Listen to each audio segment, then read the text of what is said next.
Crack your back without a chiropractitioner. അതായത് നമ്മുടെ പുറം പൊട്ടിക്കല്, പുറം പൊട്ടിക്കാന്ന് പറഞ്ഞാൽ ഒടിക്കലല്ല പറയണത്, പിന്നെ പുറം പൊട്ടിക്കാന്ന് പറഞ്ഞിട്ടില്ലേ, നമ്മളിങ്ങനെ അങ്ങോട്ട് ഇങ്ങോട്ട് ആക്കിയിട്ടൊക്കെ ഇങ്ങനെ പൊട്ടിക്കില്ലേ, ടക്ക് ടക്ക് എന്ന് പറഞ്ഞിട്ട്. അപ്പൊ ഒരു സുഖം കിട്ടും നമുക്ക്. ഭയങ്കര ടയേർഡുള്ള വർക്ക് ചെയ്തിട്ട് നമ്മൾ ചെയ്യുകയാണെങ്കിൽ നമുക്കൊരു സുഖം കിട്ടുമല്ലോ പൊട്ടിക്കൽ ചെയ്ത് കഴിഞ്ഞാൽ. ആ പൊട്ടിക്കൽ ഒരു കൈറോ പ്രാക്ടീഷണർ ഇല്ലാതെ തന്നെ നമുക്ക് എങ്ങനെ പൊട്ടിക്കാൻ പറ്റും? സിമ്പിളായിട്ട്. അത്ര നല്ലതൊന്നല്ല ഇത്, പക്ഷെ ഒരു ഭയങ്കര ടയേർഡായിട്ടുള്ള ഒരു വർക്ക് ചെയ്തിട്ട് ഒരു വട്ടം ഒന്ന് പൊട്ടിച്ചു കഴിഞ്ഞാൽ നല്ലൊരു സുഖം ഫീൽ ചെയ്യും. അങ്ങനെ ചെയ്യാവുന്ന 3 പുറം പൊട്ടിക്കൽ, ക്രാക്കിംഗ് യുവർ ബാക്ക്, അതാണ് കാണിച്ചു തരാൻ പോകുന്നത്. First one. അതായത് മുന്നേ welcome to chasing life fit taste and beauty. ഞാൻ Vimal Kattukaran, chief physiotherapist, healing touch physiotherapy centre. Subscribe ചെയ്യാത്തവരുണ്ടെങ്കിൽ സബ്സ്ക്രൈബ് ചെയ്തോളോ. ഞങ്ങളുടെ ചാനൽ നിങ്ങൾക്ക് ഇഷ്ടമുണ്ടെന്ന് അറിയണത് നിങ്ങളുടെ സബ്സ്ക്രിപ്ഷനിൽ കൂടെയാണ്. അപ്പോൾ എല്ലാവരും കണ്ടോളോ. എല്ലാ വീഡിയോസും ഹെൽത്തി, നല്ല ഇൻഫോർമേറ്റീവ് ആയിട്ടുള്ളതും കുക്കിംഗ് ആയാലും എല്ലാം വിടുന്നുണ്ട്. നിങ്ങളെല്ലാം കണ്ടോളോ, പരമാവധി ഷെയർ ചെയ്ത് കൊടുത്തോളൂ. അപ്പോൾ നമ്മുടെ മാറ്ററിലേക്ക് വരാം. ക്രാക്കിംഗ്, നമ്മുടെ പുറമെ എങ്ങനെ പൊട്ടിക്കാൻ പറ്റും നമുക്ക് സ്വയം, വേറൊരാളെ കൊണ്ടല്ലാതെ എങ്ങനെ പറ്റും? ഫസ്റ്റ് വൺ, നേരെ നിൽക്കാം, കൈ കൊണ്ട് ഇങ്ങനെ വെക്കാം, ബാക്കിൽ ഇങ്ങനെ വെച്ചിട്ട് നമ്മുടെ 2 ഫിസ്റ്റ് ആക്കിയിട്ട് ബാക്കിലാണ് വെക്കാം. എന്നിട്ട് നന്നായി ബാക്ക് ഇങ്ങനെ അമരാം, നോക്കിക്കോളൂ. അപ്പൊ ഒരു പൊട്ടലുണ്ടാവും എന്ന് പറഞ്ഞിട്ട്. ഈ പൊട്ടൽ ചെയ്യുമ്പോൾ എങ്ങനെ വല്ല വേദന വരാ അല്ലെങ്കിൽ വലിയ ഡിസ്കംപ്ലൈന്റ് ഉള്ളവരാണെങ്കിലൊന്നും ഇത് ചെയ്യരുത്. അല്ലാണ്ട് നോർമൽ ആൾക്കാർക്ക് പുറം പൊട്ടിക്കല്, ചിലർ ഇങ്ങനെയൊക്കെ തിരിഞ്ഞ് പൊട്ടിക്കലൊക്കെ കാണാം. അങ്ങനെയല്ല വേണ്ടത്. വളരെ സിമ്പിളായിട്ട് നമ്മൾ കൈ സപ്പോർട്ട് ചെയ്തിട്ട് നന്നായിട്ട് ബാക്കിലേക്ക് ഇതാവാം. അപ്പൊ ഒരു പൊട്ടല വരും. ഇതാണ് ഫസ്റ്റ് വൺ, ഒരു ടൈപ്പ് ഓഫ് പൊട്ടിക്കൽ. നിങ്ങൾ സ്വയം വേറൊരാളെ കൊണ്ട് ചെയ്യിക്കരുത് എന്തായാലും. സെക്കൻഡ് വൺ, കിടന്നിട്ടാണ് കാണിച്ചു തരാം. നമ്മൾ കിടന്നു, ഒരു ബെഡിൽ നേരെ അങ്ങനെ കിടന്നു.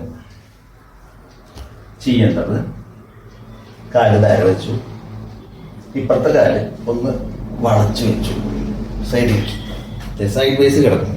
ഞാൻ കാണിച്ചു, സൈഡിലേക്ക് കിടന്നു. ഈ കാല് നേരെയും വലത് കാല് നേരെയും ഇടത് കാല് ഇങ്ങനെ മടക്കി വെച്ചു, ഈ മുട്ടിന്റെ ബാക്കിലായിട്ട് പാദം വെച്ചിട്ട്. എന്നിട്ട് വലത് കൈ കൊണ്ട് മുട്ടിനെ പിടിക്കും, ഇടത് കൈ എന്നിട്ട് ഇങ്ങനെ വിരിച്ച് നേർക്കാവാം നമ്മൾ. അതായത് ഇത് ഇങ്ങോട്ട് പ്രസ് ചെയ്യുക, നമ്മുടെ ശരീരം ഓപ്പോസിറ്റിലേക്ക് പോവുക. ഇതിങ്ങനെ,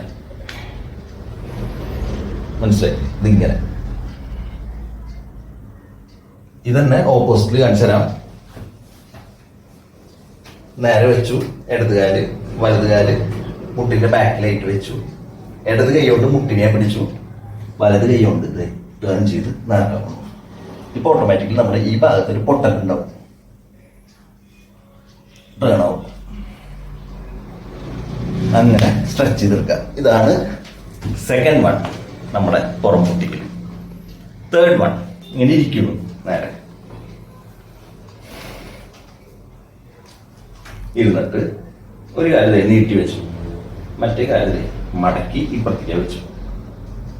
ഇനി എങ്ങനെ പൊട്ടിക്കേണ്ടതെന്നുണ്ടെങ്കിൽ ഓപ്പോസിറ്റ്, നമ്മുടെ ഇപ്പൊ വലത് കാലാണ് മടക്കി വെച്ചിട്ടുണ്ടെങ്കിൽ ഇടത് കൈ കൊണ്ട് ഇതിന്റെ പുറത്തേക്ക് അപ്പുറത്തേക്ക് വെക്കുക, ഓപ്പോസിറ്റ്. എന്നിട്ട് ഈ കൈ കുത്തിയിട്ട് ഇങ്ങനെ ടേൺ ചെയ്യാം. അല്ലാതെ ഒറ്റ ഇങ്ങനെ വളയല് ഇങ്ങനെ ടേണിങ് അങ്ങനെ പാടില്ല. നമ്മളിങ്ങനെ കാലുമ്പോ കാല് കയറ്റി വെക്കണോണം വെച്ചു. അതിന്റെ ഓപ്പോസിറ്റ് കൈ, അതായത് വലത് കാലാണെങ്കിൽ ഇടത് കൈ, ഇടത് കാലാണെങ്കിൽ വലത് കൈ. കാണിച്ചതാ, ഇടത് കാലാണെങ്കിൽ വലത് കൈ, വലത് കൈ കൈ മുട്ടിന്റെ ഇപ്പുറത്ത് ഓപ്പോസിറ്റ് ആയിട്ട് വെക്കുക. അല്ലാതെ ഇവിടെ വെച്ചിട്ട് കൈയില്ലേ, ഓപ്പോസിറ്റ് ആയിട്ട് വെക്കുക. എന്നിട്ട് ടേൺ ചെയ്യുക ഇങ്ങനെ. അപ്പൊ നമ്മുടെ പുറം പൊട്ടുകൂടെ ടേൺ ചെയ്യാം. അതന്നെ ഇപ്പുറത്തും ചെയ്യാം, ടേൺ ചെയ്യാം, ടേൺ ചെയ്യാം. പുറം പൊട്ടി. ഇങ്ങനെ ചെയ്ത് കഴിഞ്ഞാൽ നമ്മുടെ പുറം സ്വയം പൊട്ടിക്കാൻ പറ്റും. ഭയങ്കര വർക്ക് ലോഡ് ഉണ്ടെങ്കിൽ മാത്രം ഇത് ചെയ്താൽ മതി. വേറൊരാളെ കൊണ്ട് പൊട്ടിക്കിയിരിക്കുമോ, കാരണം മറ്റുള്ള കോംപ്ലിക്കേഷൻസ് ഉണ്ടാവും. അതില്ലാണ്ടിരിക്കാനായിട്ട് സ്വയം പെട്ടെന്ന് അളവ് ചെയ്യാം. അതും ഇതൊരു എക്സസൈസ് അല്ല, നിങ്ങൾക്ക് ക്ഷീണം മാറ്റാൻ, ക്ഷീണം അകറ്റാനായിട്ട് ജസ്റ്റിനൊരു സ്ട്രെച്ച് ഫീലിംഗ് കിട്ടാൻ കുറേ നേരമൊന്നും കിട്ടണമെന്നില്ല സ്ട്രെച്ചുകളൊക്കെ ചെയ്യാനായിട്ട്. അപ്പോൾ ഒന്ന് ജസ്റ്റ് ഒന്ന് പുറം പൊട്ടിച്ച് കഴിഞ്ഞാൽ ഒരു ആശ്വാസം കിട്ടും. അതിനു വേണ്ടി മാത്രമുള്ള വീഡിയോ ആണ്. അപ്പോൾ എല്ലാവർക്കും ഇഷ്ടമായി വിചാരിക്കുന്നു. എല്ലാവരും ഷെയർ ചെയ്ത് കൊടുത്തോളൂ. അപ്പോൾ എല്ലാവരും stay hydrated, stay safe, stay healthy. Thank you so much.